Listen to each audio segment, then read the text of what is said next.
A gente trabalha com uma hipótese de 20 milhões de reais. 20 milhões de reais? É muito dinheiro. 20 milhões de reais. Reais. Convertido. Mas houve o uso de dólar. Sim, dólar, e o peso pesos colombianos e tal. Um abraço pro Gustavo Petro. E, de repente, a nossa equipe de monitoramento, a gente fazendo as reuniões semanais, falou, olha, a gente tem percebido situações um pouco estranhas.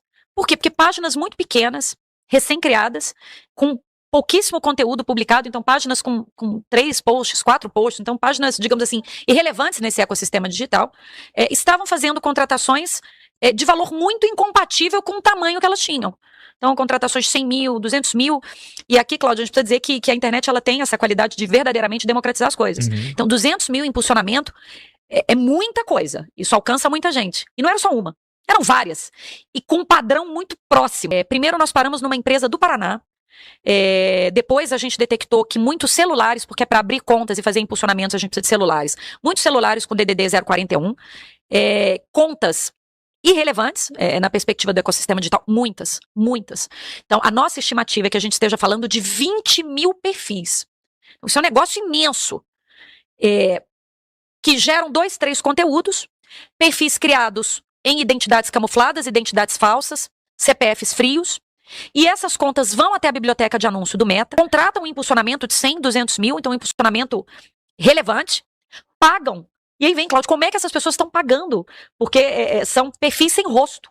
São CPFs falsos. A gente já chegou à informação de que há venezuelanos envolvidos, beneficiários do Bolsa Família, possivelmente são CPFs falsos, o uso de CPF de terceiros, possivelmente a revelia dessas pessoas, ou não, isso a investigação vai nos revelar. E depois da contratação desse impulsionamento, esse impulsionamento ele fica ativo na página de anúncios do Meta, a conta some. E aí você não consegue mais entrar na conta, inclusive para puxar quem eram as pessoas por trás daquela conta. E aí logo em seguida, criam-se novas contas em novos CPFs, com novas formas de pagamento, e impulsiona-se conteúdos novamente e apagam-se essas contas num ciclo. E essas contas são criadas em períodos muito próximos, então em 2, 3 dias, um volume imenso de contas. A contratação num período muito próximo, em 1 dia, 2 dias, aquele volume de impulsionamento, e depois o desaparecimento. Então a gente percebe que é uma operação complexa, Sim, na perspectiva da logística.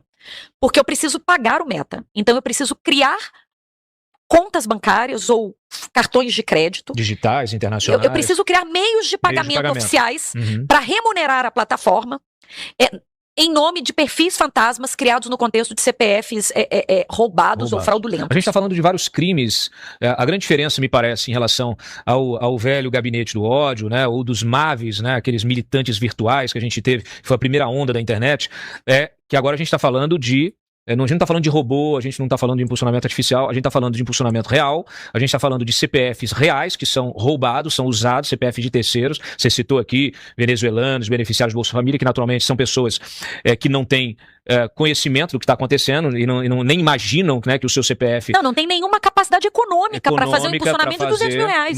Mas quem está fazendo está tendo acesso a esses CPFs, está tendo acesso ao cadastro dessas pessoas, está tendo condição de criar contas bancárias. A gente está falando de quantos crimes aqui? A gente está falando de lavagem de dinheiro, a gente está falando de falsidade ideológica. De quantos crimes a gente está falando? A gente está falando aqui de crimes que não são propriamente crimes eleitorais, são antecedentes. Não, eles transcendem a natureza. Por isso que a gente, a expressão que cunhamos lá no núcleo da campanha que está enfrentando isso é de uma organização criminosa digital.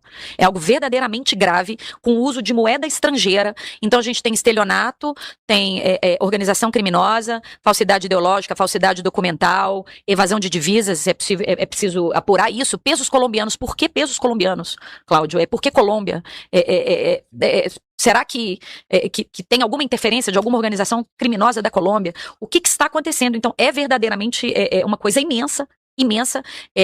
O que nós conseguimos já apurar, e aqui foi um trabalho manual mesmo, e por isso que chegou um momento que é preciso pedir o apoio do Poder Judiciário. Sim. E é preciso confessar a você que o jornal O Globo, ele deu há uns 10, 15 dias atrás uma pontinha desse ilícito. Eles pegaram isso também, pegaram algo por volta de 800 mil reais, e aí a gente teve que precipitar o ajuizamento da nossa ação, porque senão o pouco de elementos que a gente poderia conseguir rastrear iria sumir. USA Brasileiras. Entre no site e saiba como adquirir o seu modelo exclusivo. Para mulheres de bom gosto e que são femininas. USA Brasileiras, o seu chinelo perfeito.